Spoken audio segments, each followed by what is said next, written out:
All right, Clifton, we're here with Mr. Dr. Greg Olsen. He's an astronaut.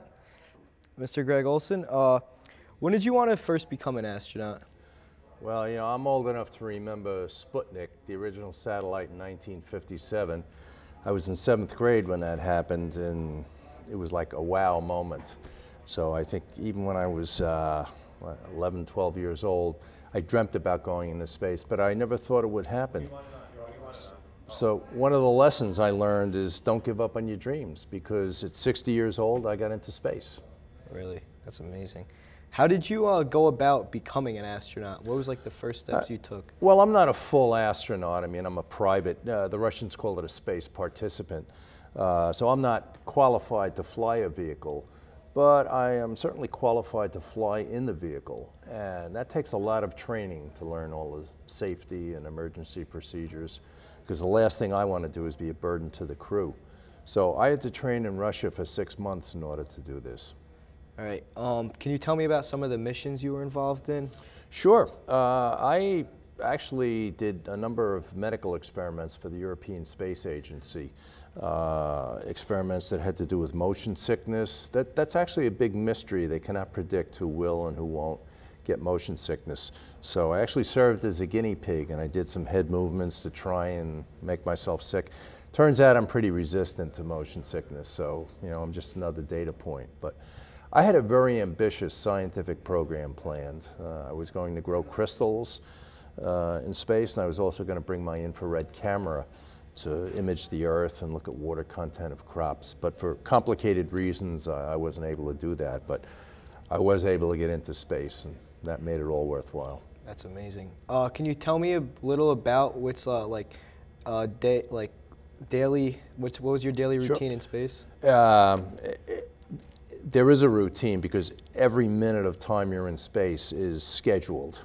We would arise at about 7 a.m. and you know, we kind of had about an hour to just relax. But at 8 o'clock we'd have a comm call, a communications call with the ground, and you'd receive a radiogram that had your schedule, 8, 9, 10, 11 o'clock. Every hour was planned, and sometimes it would just say relaxation time, but it was planned.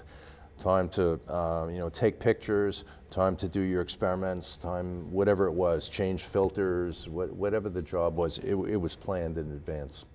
All right. Were you in like a space shuttle or a rocket?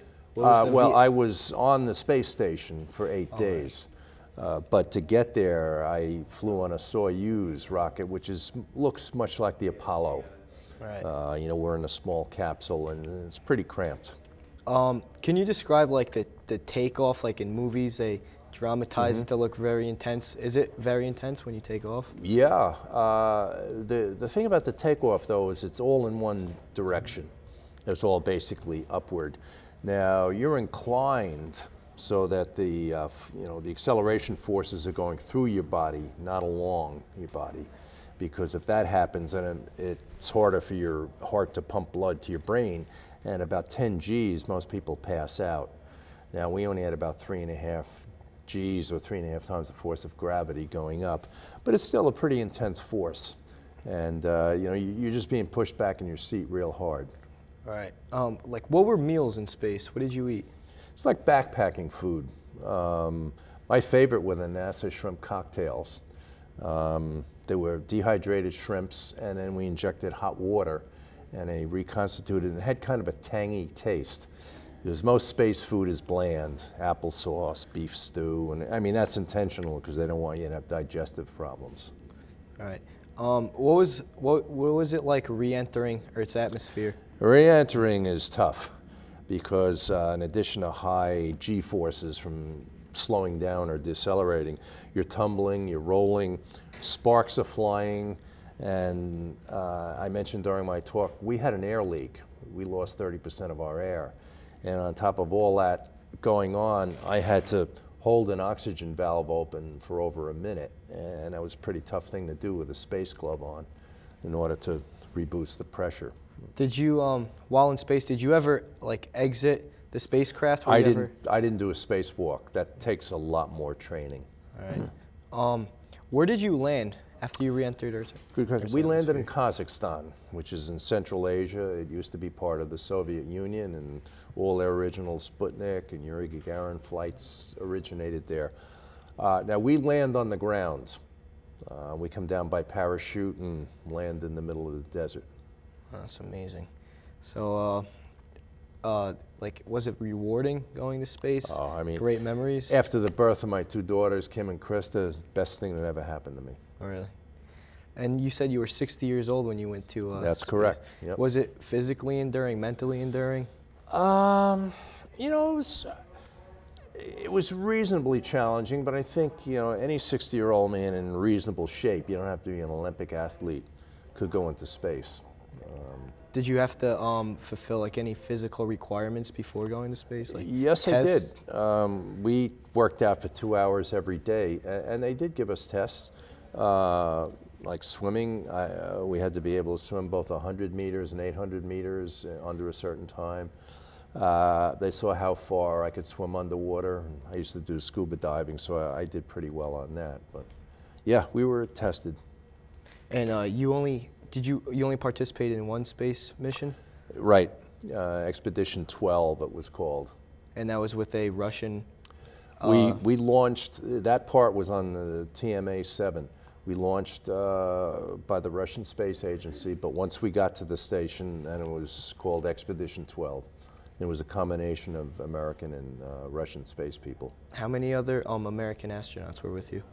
When I was up there were 2 astronauts, 2 cosmonauts, and me. So technically there were 3 Americans and 2 Russians. Right. Did you have any other like media coverage? Like Oh yeah, when we arrived, we did a downlink to Mission Control Center in both Moscow and Houston, and you know they were linked to TV. And we also did a video downlink to my company Sensors Unlimited in West Windsor, and also to Princeton University. They had about 500 people in an auditorium. And that was supposed to be 2-way where they could ask me questions, but the downlink only worked 1 way. All right, Mr. Olsen, thank you for all your time today. We appreciate it. You bet. And hope to see you again. Right. Thank you. Thank you.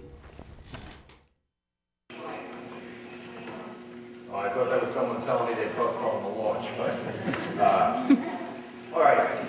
Now, the International Space Station has been up about 10 years. It's about 230 miles above the Earth. It orbits every 90 minutes. There are 2 ways of getting there. One is the shuttle, right? And the other way is the Russian Soyuz vehicle, which launches from Kazakhstan. How many people know where Kazakhstan is? Well, don't feel bad, most adults don't know either. Kazakhstan is a big, long country in Central Asia that used to belong to the Soviet Union. That's why they launch rockets from there. Now, NASA doesn't take private people into space like me. The only way I was able to get into space was via the Russian Space Agency. So I'll start my journey. You know, you just can't hop on a rocket to go into space. You've got to do a lot of training, all right, and learn procedures.